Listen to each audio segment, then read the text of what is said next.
எல்லாருக்கும் வணக்கம். கடமையை செய் பலனை எதிர்பார்க்காத. என்னடா நம்ம எதுக்கோ எதிர்பார்த்துட்டு இருந்தோம், இது என்ன ஒரு ஸ்லோகம் சொல்கிறான்னு பார்க்குறீங்களா? எந்த விஷயத்துக்காக நீங்கள் எதிர்பார்த்துட்டு இருக்கீங்களோ அதுக்கு முன்னாடி ஒரு ஸ்லோகம், ஒரு குட்டி கதை. ஏன்னா இந்த வீடியோ முடியும் போது அந்த ஸ்லோகத்துக்கும் அந்த குட்டி கதைக்கும் ஒரு லிங்க் இருக்குது, சரிங்களா? கடமை செய் பலனை எதிர்பார்க்காத, அதான் அந்த ஸ்லோகம். எனக்கு ரொம்ப பிடிச்சது. என்னடா இது, கடமையை செய்ய சொல்கிறாங்க, பலனை எதிர்பார்க்க வேணான்றாங்கல்லன்னு நிறைய பேருக்கு அந்த ஸ்லோகமெல்லாம் ஒரு டவுட் ஒன்று இருக்குது.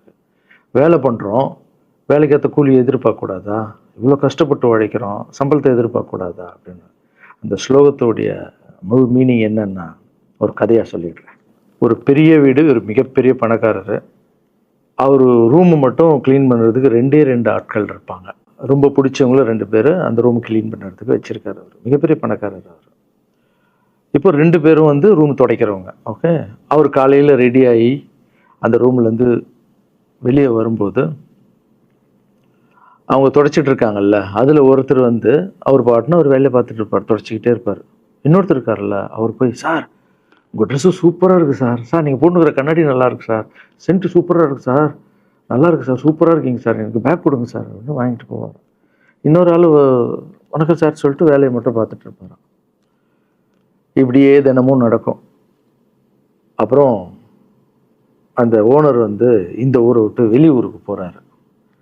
போகும்போது 2 வேலைக்காரங்களும் கூப்பிட்டு ஒருத்தருக்கு வந்து 1 மாதம் சம்பளம் எக்ஸ்ட்ரா, யார் கூட பேக்லாம் தூக்கிட்டு போய் எப்போ பார்த்தாலும் நான் சூப்பர்னு சொன்னார்ல, அவருக்கு 1 மாதம் சம்பளம் எக்ஸ்ட்ரா.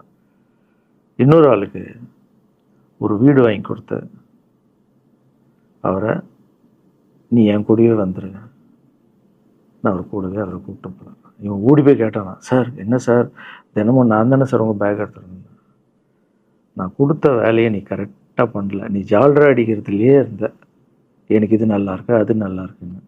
ஆனால் அவன் வேலையை மட்டும்தான் பார்த்தான்.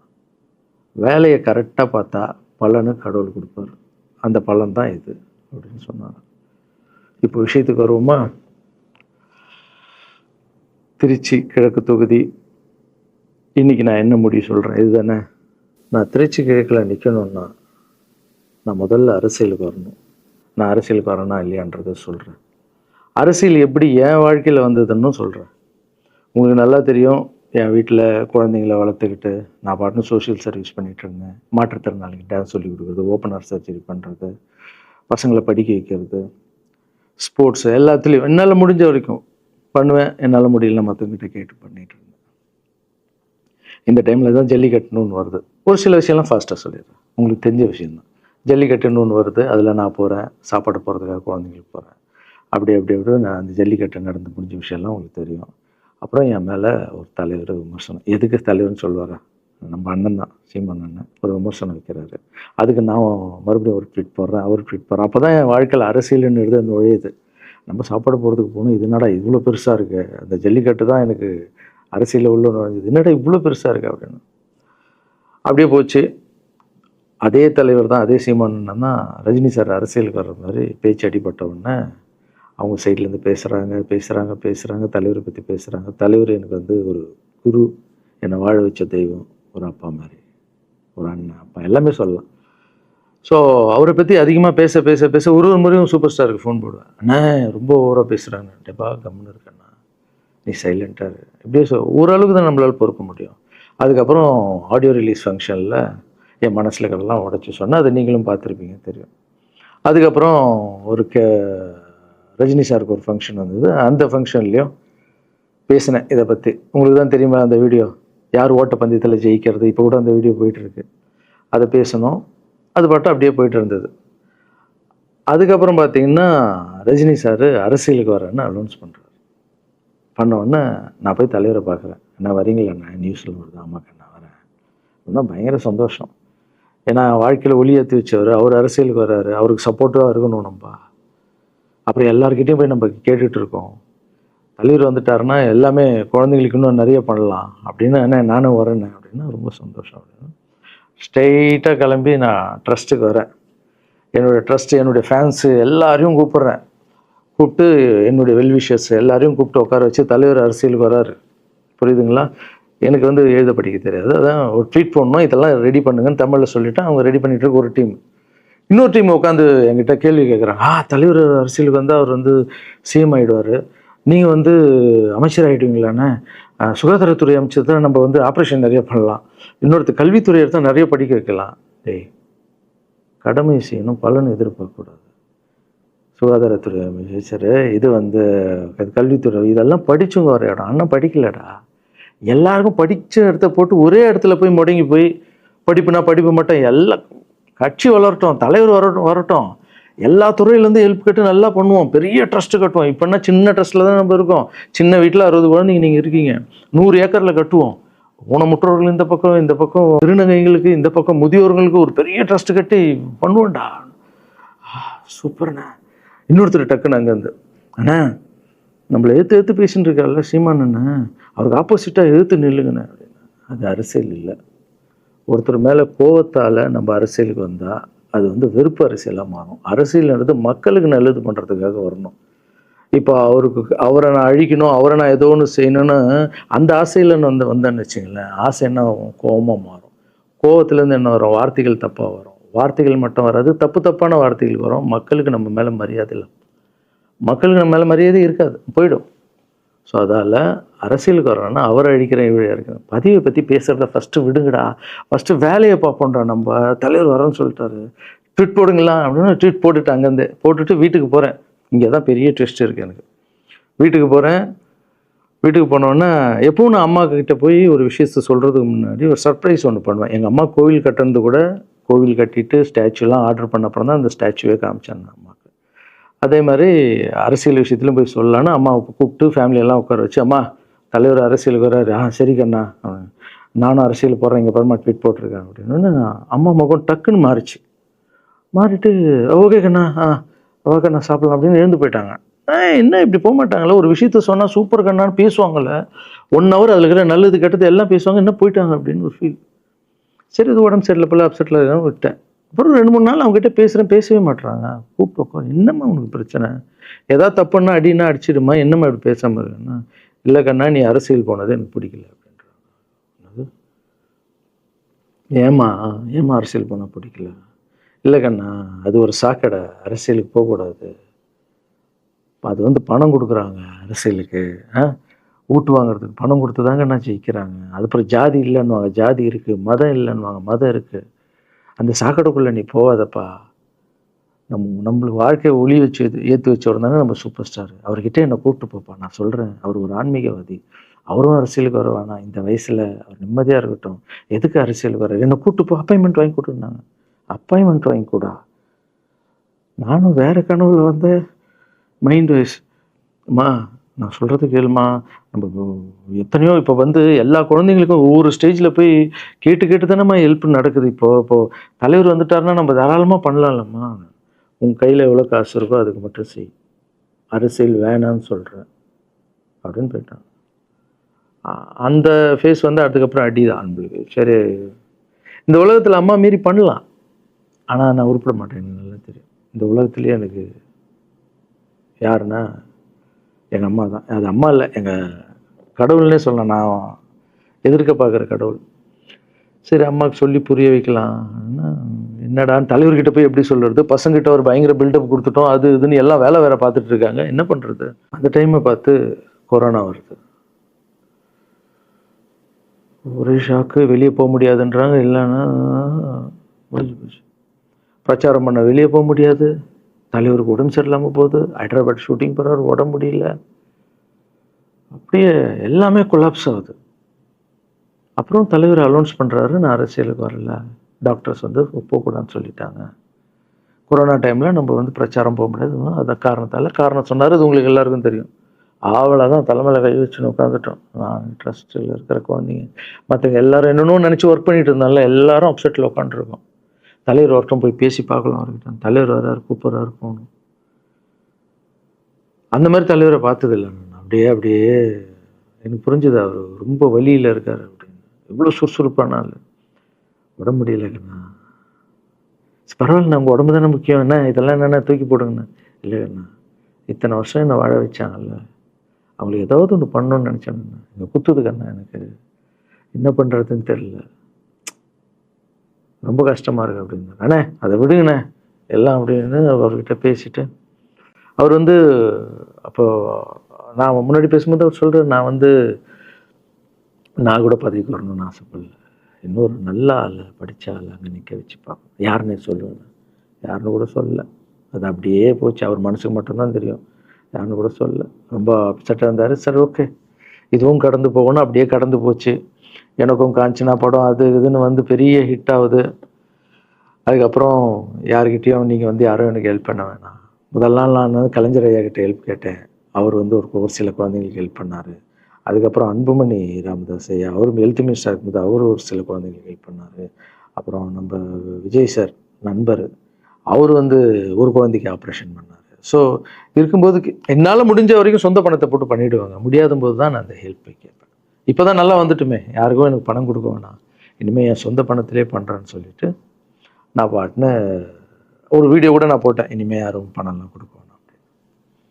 அப்படியே போயிட்டுருக்கு. காஞ்சனா எல்லாம் முடிஞ்சு ஜிகிர் தண்டா படம் ரிலீஸ் ஆகுது. ஜிகிர் தண்டா பார்ட்டி போயிட்டுருக்கு. டைரக்டர் நின்று பேசுகிறேன். நான் டைரக்டர் கிட்ட போகிறேன். டைரக்டர் யார்கிட்டயும் ஃபோனில் பேசிகிட்டு இருக்காரு.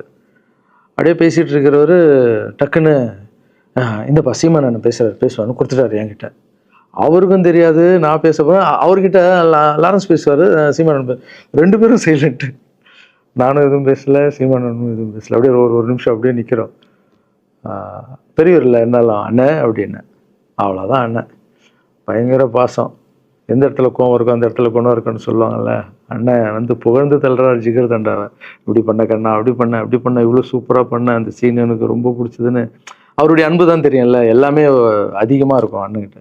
அண்ணா ரொம்ப சந்தோஷமாக வாழ்த்தினார். அப்புறம் நான் மாற்றம்னு ஒரு அமைப்பு ஆரம்பிச்சிருக்கேன்ல, இந்த விவசாயிகளுக்கு டிராக்டர் கொடுக்கறது, அப்புறம் மாற்றுத்திறனாளிக்கு ஸ்கூட்டி கொடுக்குறது, எல்லாமே அதை பார்த்துட்டு பத்திரிகையாளர் கேட்குறாங்க அவர்கிட்ட, ரகுவலாரன் சார் மாற்றம்னு அமைச்சிருக்காருன்னா, நல்ல விஷயம் தம்பி, நல்லா பண்ணிட்டோம், நல்லா இருக்கட்டும் அப்படின்னு வாழ்த்தினார். ஸோ ஒரு பெரிய பிரச்சனைக்கு கடவுளே அதை அப்படியே சால்வ் பண்ணி வச்ச மாதிரி ஆயிடுச்சு. அப்படியே போச்சு. ஆனால் நீங்கள் நல்லா இருக்கணும், எங்கே இருந்தாலும் நல்லா இருப்பீங்க. எப்போல்லாம் ட்ரஸ்ட்டுக்கு போகும்போது பசங்களாம் கேட்பாங்க, அந்த 100 ஏக்கர் ட்ரஸ்ட்டு குழந்தைங்க, சரி ஓகேடா.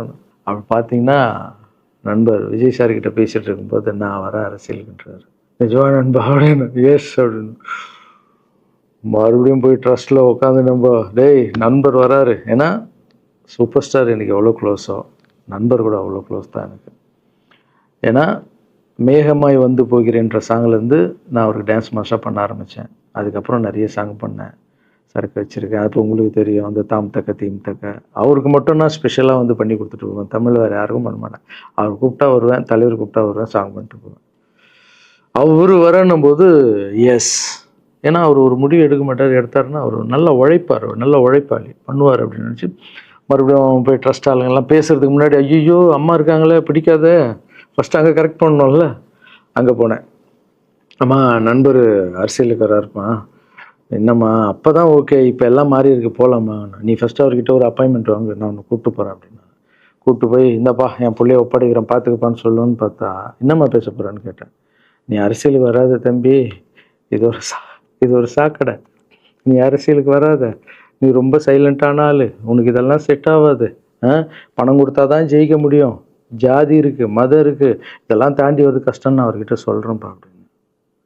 நான் அப்படியே மா புரிஞ்சுக்குமாண்ணா, டேய் மீன் குழம்பு வச்சுருக்கேன் சாப்பிட்றேன், அதே மீன் குழம்பு. ஓகே நான் நினச்சிட்டேன் நம்ம ஜாதகத்தில் இல்லை போல், சரி விட்டுடலாம், சரி இப்போ விட்டுருவோம், ஒரு 2-3 நாளைக்கு அப்புறம் மறுபடியும் பேசுவோம் அப்படின்னு மறுபடியும் பேசுகிறேன். அதே மறுப்பு தான். நானும் நண்பர்கிட்ட பேசுகிறேன், அம்மா இப்படி சொல்கிறாங்க நண்பா, அது அவங்களுக்கு தெரியல, அவர் நிறைய பேச மாட்டார், வயசானவங்க இல்லை, தெரியல, வந்தப்புறம் புரியும், ஒரே வார்த்தை தான். அதுக்கப்புறம் ஃபோனில் கூட்டணி கட்சியெல்லாம் வராது நண்பா, என்னடா யாரும் கூட்டணி கட்சி வரல நண்பா, இது அது நான் எனக்கு ஒருத்தர் பிடிச்சிட்டாங்கலாம் மனசில் பட்டதை எல்லாமே சொல்லிகிட்டு இருப்பேன். அது நல்லதோ கெட்டதோ, என் பழக்கம் அப்படி தான், பிடிக்கலாம் தூரம் ஒதுங்கிடுவேன். அப்படியே போகுது. எலெக்ஷன் வருது, அனௌன்ஸ் பண்ணுறாங்க, எலெக்ஷனில் நண்பர் நிற்கிறாரு. ரிசல்ட் அன்றைக்கி டோட்டலாக மாறுது எல்லாமே, அப்படியே தலைக்கீழே ஆகுது, புரட்டி போடுறாரு சரித்திரத்தை. வேறம்மா எப்போ முதல்ல தெரிந்து எங்கள் அம்மாவை தான். எனக்கு ரொம்ப ஆசையாயிடுச்சுன்னா எங்கள் அம்மா மேலே அம்மா பேர் கண்மணி. கண்மணி அப்படின்னு தான் கூப்பிட்டு போவேன். எங்கன்னு கூப்பிட்டு போனால் அம்மா கொண்டு என்னடா இவ்வளோ உஷாராக வர, என்ன விஷயம், இங்கே உங்ககிட்ட தான் பேசணும். நீ என்னம்மா சொன்ன, பணம் கொடுத்தா தான் ஓட்டு போடுவாங்க, ஜாதி இருக்குது, மதம் இருக்குது, புது ஆளுங்களை வர விட மாட்டாங்க, ஜெயிக்க முடியாது, இதெல்லாம் சொன்னல. நண்பர் ஜெயிச்சிட்டார் பார்த்தியாம்மா. அந்த ஒரே ஒரு முகத்துக்காக ஓட்டு போட்டிருக்காங்க. நம்பிக்கையான ஆள் வந்தால் போடுவாங்கம்மா, நல்லவங்களாம் வரலாமா, புரிஞ்சுக்கம்மா, என்ன விடுமா. இப்போ என்னம்மா சொல்கிற அப்படின்னு கேட்டேன். முதல் முறையாக எங்கள் அம்மா முகத்தில் ஒரு சிரிப்பை பார்த்தேன். ஆமாம் கண்ணா, அந்த புள்ள எல்லாத்தையும் மாற்றிடுச்சு, இவ்வளோ பெரிய வெற்றி அடி வரணும்னு நான் எதிர்பார்க்கலப்பா. ஒரு நல்ல மனுஷன் வந்து பண்ணணும்னு நினச்சா அது முடியுங்கண்ணான்ற நம்பிக்கை எனக்கு வந்திருக்குப்பா அப்படின்னு அம்மா சொன்னான். அப்போ என்ன போயிடலாமா, ஓகேவா அப்படின்னு கேட்டேன். போகண்ணா, நீ நினச்ச மாதிரி பண்ணு அப்படின்னு அம்மா சொன்னோன்னு காலில் சாஸ்தாகமாக வந்தேன். தேங்க்யூ ஸோ மச்மா அப்படின்னு. ரொம்ப ஹாப்பி நான். அம்மா ஓகே சொல்லிட்டாங்க அரசியல் வர்றதுக்கு. இப்போ நான் தாய்க்கு நிகரான்னு நினைக்கிறேன்.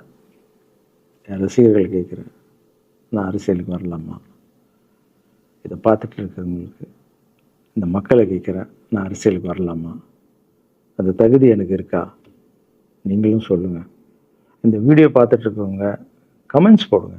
பசங்களா, இவங்க தான் என்னுடைய 22 வருஷத்தினுடைய உழைப்பு. அரசியலுக்கே வராமல் மக்களுக்கு நான் செஞ்ச சேவை உங்கள் கண்ணு முன்னாடி நிப்பாட்டியிருக்கேன். இப்போ உங்கள் வயசு என்ன? 22 வயசாகுது. ஒரு வயசில் என் கையில் வந்தார் இவர். அந்த ஃபோட்டோவை நீங்களே பாருங்கள். இப்போ 22 வயசு. ஒரு குழந்தைய வளர்க்குறதுக்கு நீங்கள் எவ்வளோ கஷ்டப்படுவீங்க உங்களுக்கு தெரியும் இல்லை? அந்த கஷ்டம் என்னென்னா, ஸ்கூலுக்கு அனுப்புறது ஃபீஸ் கட்டுறதுலேருந்து, உடம்பு சரியில்லாமல் போனான்னு அவன் ஆசையில் நிறைவேற்றுறதுலேருந்து, ஒரு குழந்தைக்கு அப்படின்னா 60 குழந்தைங்களை வளர்த்துருக்கேன். எவ்வளோ பிரச்சனை வந்திருக்கேன், எவ்வளோ நோய்கள் வந்திருக்கும், எவ்வளோ நைட் தூங்காமல் வந்திருக்கேன், அதில் எவ்வளோ டிஸ்டர்ப், அதுவும் என் வீட்டில் வளர்த்துருக்கேன். இதெல்லாம் எதுக்கு பண்ணேன்னா, எந்த ஒரு எதிர்பார்ப்பும் இல்லாமல் கடமை செய் பலனை எதிர்பார்க்காதான்ற இந்த வார்த்தை எனக்கு ரொம்ப பிடிக்கும். அதுக்காக செஞ்சுருக்கேன், என் மக்களுக்காக செஞ்சுருக்கேன். ஏன்னா மக்கள் தான் என் படத்தை பார்க்குறாங்க. மக்களால் தான் நான் கார் வாங்குகிறேன், வீடு வாங்குகிறேன், சந்தோஷமாக இருக்கேன். அவங்களுக்கு இந்த சொசைட்டிக்கு நான் ஏதாவது பண்ணணும். அரசியலுக்கு வர்றதுக்கு முன்னாடியே பண்ண விஷயங்கள் பார்த்தீங்கல்ல. 22 வருஷம் உழைச்சிருக்கேன். ஒரு கதை ஒன்று சொன்னேன்ல, 2 வேலைக்காரங்க இருந்தாங்கன்னு. சின்சியராக யாருக்கும் ஜால்ரை அடிக்காமல் எதுவும் பண்ணாமல் என் தொழிலுக்கு தர்மமாக, என் மக்களுக்கு தர்மமாக என்ன பண்ணணுமோ 22 வருஷம் உழைச்சி உங்கள் கண்ணு முன்னாடி நிப்பாட்டிட்டேன். அந்த ஓனர் ஒரு பலன் கொடுத்தார்ல, அந்த ஓனர் யார் தெரியுமா? கடவுள். அந்த கடவுளுக்கு தெரியும் எனக்கு என்ன பலன் கொடுக்கணும். இதுக்கு தான் அந்த கதை லிங்க் ஆகும்னு சொன்னேன். ஸோ நீங்கள் சொல்லுங்கள், நான் அரசியலுக்கு வரணுமா வேண்டாம்? வேண்டாம்னா வேணான்னு சொல்லுங்கள். வாப்பா, வாடாகண்ணா, வா நண்பா, வாங்கண்ணா அப்படின்னு சொல்லுங்கள். என் முடிவை நான் உங்களுக்கு சொல்கிறேன். உங்கள் முடிவுக்காக காத்திருக்கேன்.